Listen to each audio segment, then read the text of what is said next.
What's up, family? Gerald the Bossman here. You're tuned into the Bossman Show on AM 1010, AM 1430, 1055 The King. Let the King out at 105theking.com and the Bossman Show at bossmanshow.com. Hit me up on Instagram, The Bossman Show, Twitter at Bossman Show, and Facebook, Bossman Show. It's the Bossman on your radio. Listen to the Bossman Show with your host, JR, Saturdays at 9 a.m. right here on AM 1010, The King. What's up, good people? BetOnline is your number one source for all your betting needs. The latest odds, lines, and matchup reports for baseball, boxing, golf, and more. BetOnline continues to be the fastest and easiest way to place your wagers, including live betting and your favorite casino and card games available to play right from your phone. Head to the website or use your mobile device to sign up today and get in on the action. Remember to use your promo code BELIEVE, B-L-E-A-V, for your 50% welcome bonus on your first deposit. BetOnline, where the game starts. BS3 Network, changing the way you watch TV. Yes, BS3 Network, changing the way you watch TV, covering content and hot topics from A to Z, sports, music, society and culture, movie reviews, you name it, we have it.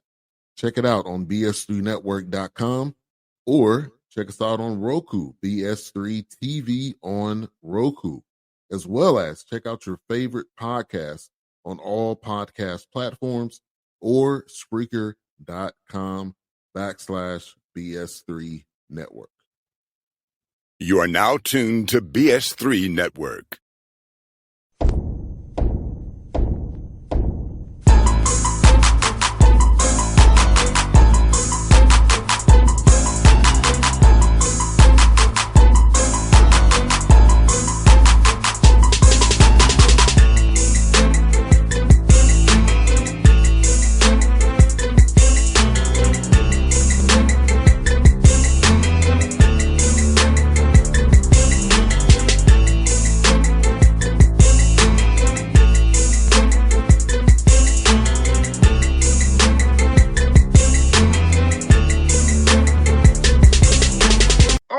Back on the Bossman Show, coming up I-85 to Charlotte. Talk to Coach Fearne on the Bossman Show. The 49ers out of Charlotte, they're doing big things over there, man. Coach Fearne, good to talk to you, man. How you doing today? No, I'm pretty good. I appreciate you having me on. Yes, sir. Let me ask you, man, how has it been, man, taking over this team as interim head coach this year, man? Well, how's that whirlwind being moving over one seat again, man? Yeah. I mean, it's it's obviously great to be back in the head coaching position. Been in that position for a number of years, obviously professionally back in Australia. And it's been an interesting summer with the whole thing going down. But learned so much during the process, the unity and the support that the players showed and the coaches and everybody involved in the whole thing was inspiring. I've said that multiple times, and I think the number one thing you're always trying to achieve in coaching, right, is just to get your team to unify, and the unity that they showed during the summer, and that and the transition was awesome, and to date it's been excellent. So just continuing to grow. Yes, indeed. And I watched some of the videos of you coaching your guys when they have you mic'd up to post videos. I mean, you're intense. I can see the guys really respect you. They really respect your coaching, and and they know you have their back. So, how about the interaction with the guys, coaching them hard, but at the same time, them knowing that Coach Fearne has my back? Yeah, I mean, I think I guess the success that I've been able to have in my coaching career has been, I genuinely feel the players know that I got their back, but I'm going to coach you hard and I'm going to hold you accountable every day and just try and push you that little bit more every day to be that little bit better and work that little bit harder and be a great teammate and really work on our culture every day. And I do that, and I expect that from our staff and players, and and like I said, I'll get after you, but I love you too. And I really care for you, and I want you to have success. I don't want anyone here not to have success. And, sometimes there's some tough love, but then sometimes there's a great amount of fun and enjoy what we do. Because at the end of the day, you got to love what you're doing, and you got to love coaching, and you got to love practice. And I always tell the guys, you got to love the hard, and you got to love the routine. And when you're in the midst in the grind of preseason, that's hard to do. You got to love the hard, and you got to love the routine, because the reward is obviously when we start playing. And as I said earlier, guys have been awesome. And Coach, let me ask you this for you. At what point in your life journey did you decide you want to get into coaching? Kind of what was that trigger for you to want to get into this business? Yeah, probably started even when I was way back in New Zealand, because I lived in New Zealand for a long time, and I was coaching junior, young kids back then. And before I came to high school over here, and played high school and college basketball here, and then went back to Australia to play professionally, but was coaching at the same time. I don't know, just in the blood. I don't know. I mean, I don't even know if it's in the blood, like I don't have any family that are in that space, just coaches and high school coaches and that I've been around during my life. It's an area that I really liked and just want to help. I think you always want to give back to the game. The game's been so valuable for me, and you want to give back and give those that you are helping grow the tools to max out their potential and be successful. And I've been fortunate enough to coach kids in high school that have gone on to play in the NBA in Australia. Aaron Baines, Nate Jarwai, coached some guys in Australia that have gone on and play for our national team at Olympics and World Cups. And but then younger guys make state teams and national teams, and that's what it's about. Giving them the opportunity to play at the elite level, and that's what brings me a lot of joy. And Coach Fearne, for you, as you build this program out, and hopefully you stay there long term, what are you looking for in a young man? I know you off the court for his intelligence, for his character, and what are you looking for the young man's character off the court in a player that you would love to have in this program? Yeah, I mean, when I'm obviously out evaluating, recruiting, I mean, this even happened with me, recruiting imports to come and play for me in Australia. Like, character's number one, are you a winner? Do you care for your teammates? How do you carry yourself with your body language? I always tell our guys here, how do you want to be seen? There are going to be a lot of people that will sit in crowds here at home or here or when we go on the road, and they don't know you, but they're going to see you. And how do you act on the bench? How do you act when you get subbed out? How do you interact with teammates? That stuff's really important to me. Ultimately, more important than actually how skilled you are. I've coached lots of skilled, talented players that lack some humility in that space of being a very good person and teammate. How respectful you are to opposition fans that are giving it to you, and do you have some character with that part of the game, because that's part of the game. That stuff's important. Obviously, you obviously need to have some skill, but a lot of players that play in the NBA play professionally around the world that are extremely talented, but just don't have that space fulfilled in an area in a way that needs to be at a really high level to be a great pro. And a lot of these college guys want to be pros. A lot of high school kids want to be pros. Well, the good pros, the great pros, are great people for the most part. And that's why they have sustainable success. It's about sustainable success, not short-term success. A lot of players that come out and have 1 or 2 years of unbelievable success, but the great ones are just good people. You got that right, Coach. I concur wholeheartedly. And now for you guys at Charlotte, Coach, you all moved to a new conference, the American Conference. So talk about moving to that conference and how much film have you been watching on your future opponents in the American? I kind of get a feel for them. It's your first time in that conference.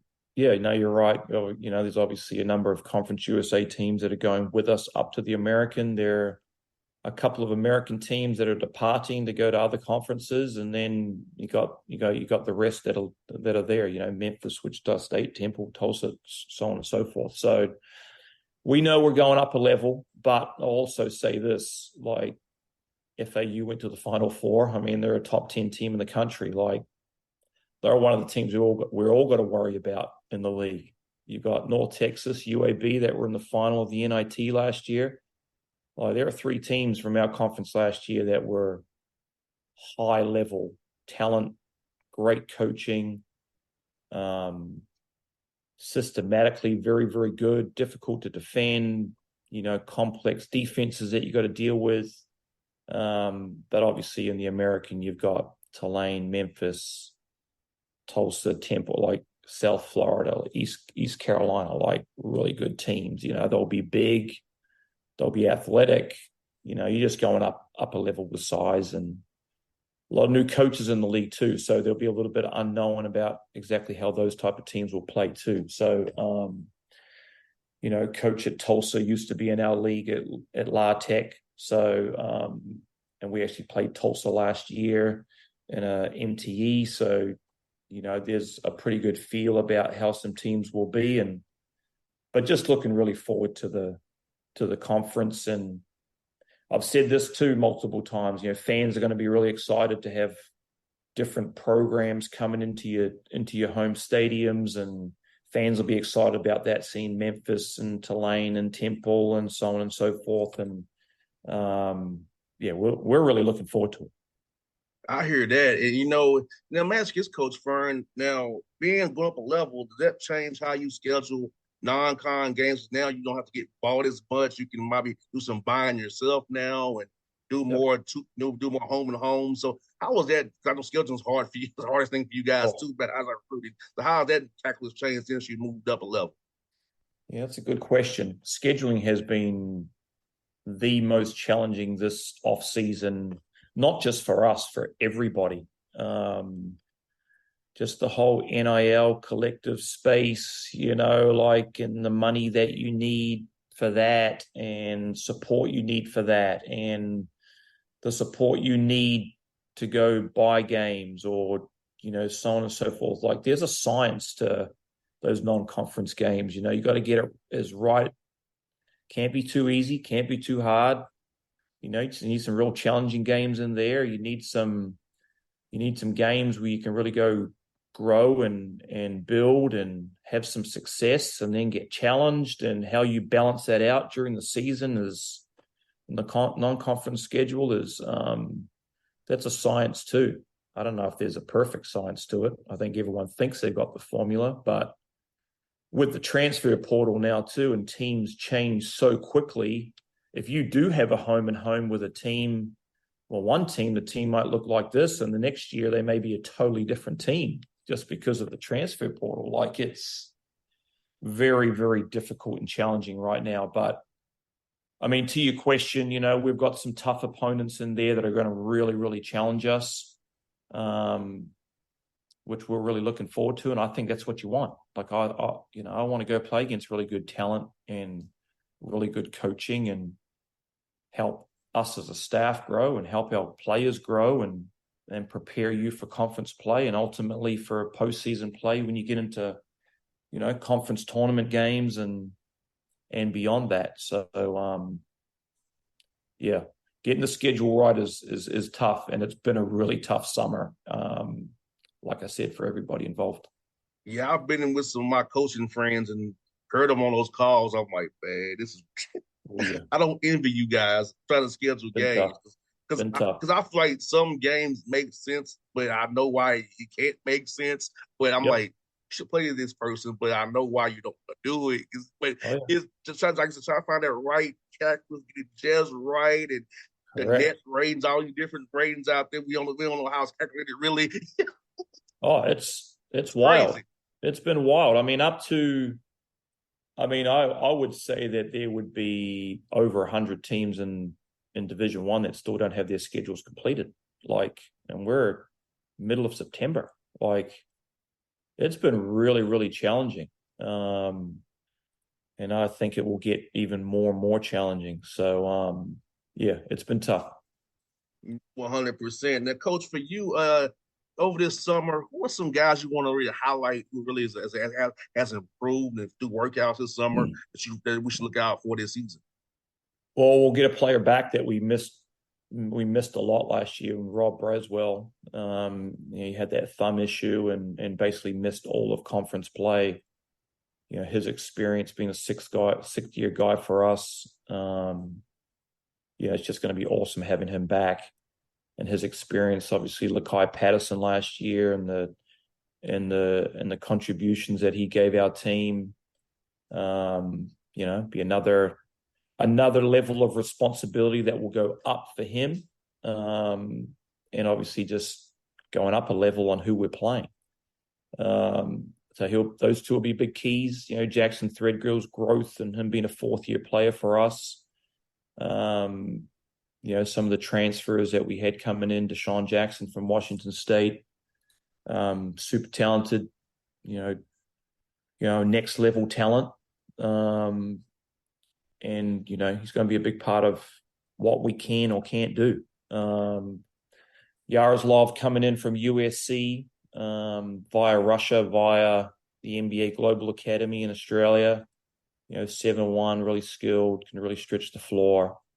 Those 2 5s, him and Deshaun, are going to be really important holding down that 5 spot. Dean Reba coming in from Rutgers and his experience at the Big Ten level. Igor Milicic Jr. spent the summer with the Polish national men's team that ended up winning their pre-Olympic tournament. They'll be in the Olympic pre-qualifying tournament next summer. The experience that he would have got out just being with the professional men's team will be invaluable for him, and will help our program grow from that experience that he had. So Isaiah Folks taking another year, taking another step in his growth from last year's role that he played for us. And I think we've got a lot of pieces. I think we're very, very deep. We've got some younger guys that are going to really get an opportunity to show what they can do. But I do say this, there is pressure to perform and there's a responsibility to perform, and that's okay. And sometimes you're not gonna have the success that you may want or get all the time, but dealing with those pressures and responsibilities are a really important thing too. And they're all going to have it, as will I, as will the staff. So, those are some pieces that are going to be really important to us. I think we are very deep. I think guys are going to have to play their roles really well on a consistent level. And if it's not your night, well, then other people have to step up. But, I think we've got some really good pieces. 100%. I think that's something that's so important, is like guys playing to their role. I know when I played, Coach Fearne, I was a football player by trade. So I knew I had to be a 3-and-D guy on the basketball court because my main trade was football. So I didn't have time to get a bag per se or work on my game. But I knew I could shoot and defend. I could play. So so knowing your role, having role definitions on a team, I think is so important, because I think some guys need to excel in their roles. They don't understand that until it's too late. You have to excel, whatever your role is. Excel. If you're a screener, if you're a passer, screener, whatever you are, excel in that role and be good in that role to help the team win.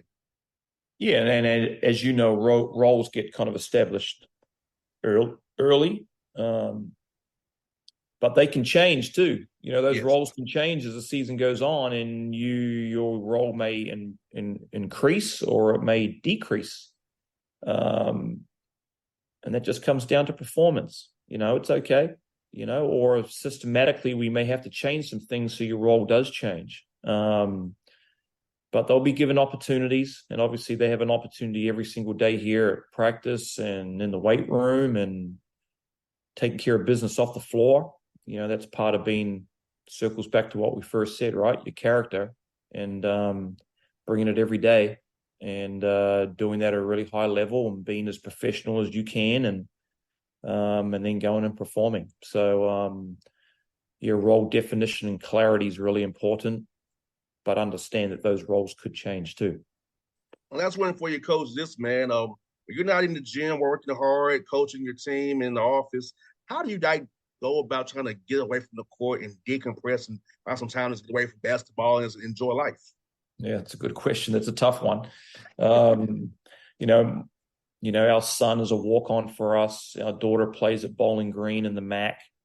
My wife is a middle school girls head coach. I'm a head coach, so it's just basketball all the time. I guess my little get away with it, when growing up in New Zealand, I lived on the farm, and just have those traits of being a worker on the farm. If you notice, you know what I'm saying. So my getaway is, I feel like I'm pretty handy, like I can get out in the garden and take care of the garden, and where we live, that takes a bit of work to maintain that. And but it's also a bit of a thinking space for me, because I can just kind of get away with it and put some headphones in and listen to some podcasts, or just simply think about things. But it's not really getting away to the point that you're trying to make. I'm basically not getting away from it. I don't think you do. I think when you get into the grind of the season, you're 24/7. You're probably having dreams or nightmares about what you need to be doing better, or so on and so forth. But getting outside is important to me, and just trying to decompress as much as you can that way, and then 24, 48 hours you're back on the court practicing or playing. So coaches' worlds in any sport is a crazy world, but that's what we love, and that's why we soak it up and really enjoy that space. And Coach, being in the media, covering the Atlanta Hawks the way I do, so I'm gonna say it sounds childish, but I will tell you the truth. I get away by going to play video games at like the arcade and the batting cage, and just the blow and bowling the blow off steam, because after a tough loss, I'm pretty ticked. If I didn't play, I'm ticked off. So I got to blow some steam and bowling or the arcade or the batting cage. That's how I kind of get out of my system. I can move forward and do my job. Yeah, for sure. Yeah, I mean, I would be a little bit like you. Like, I'll play golf from time to time, like it's quiet. It's, like you said, you're getting in the batting cage trying to smack the cover off that ball. You're out there playing golf, trying to do the same thing. But it's the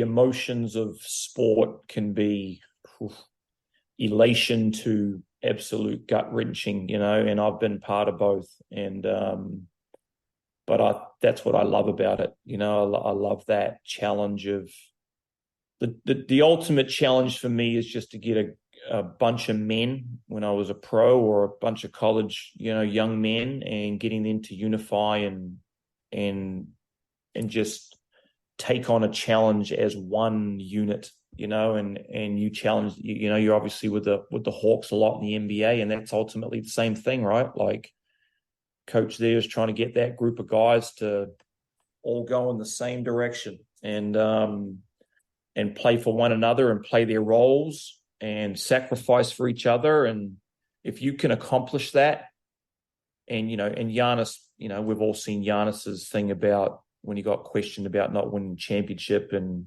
did Michael Jordan fail every time he didn't win a championship?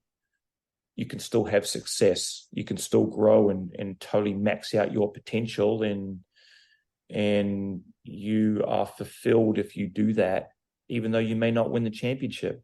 And winning a championship is really hard to do, but competing together as one unit, I think that's what we all want to do. And if we do that, then that's success to me.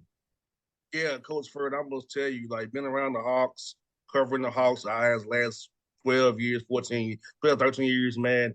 it keeps me around the game because, my career ended early because I wasn't good enough, right? But getting to be around, that's the feel that those juices flow in me. I live it through them. And, so for me, getting to be around it, I enjoy it because that's how I 100%. get my fix of that competition still. 100%. Yeah, totally agree with you. And Coach, I'll tell you what, man, it was fun to talk to you today, man. I pray to God you keep this job, man. I'm cheering for you, Appreciate it. man. And I'll be in your corner, and I hope to see you. I come to Charlotte to get your number offline here, and we'll stay in contact, Coach. I look forward to it, man. I appreciate you reaching out, and appreciate you just covering the game. Got to have the media supporting and promoting, and all the best to your Atlanta Hawks, but not as much success as our Charlotte Hornets. All right. I got you, Coach. Thanks so much, buddy. No problem, mate. BS3 Network, changing the way you watch TV. Yes, BS3 Network, changing the way you watch TV, covering content and hot topics from A to Z, sports, music, society and culture, movie reviews, you name it, we have it.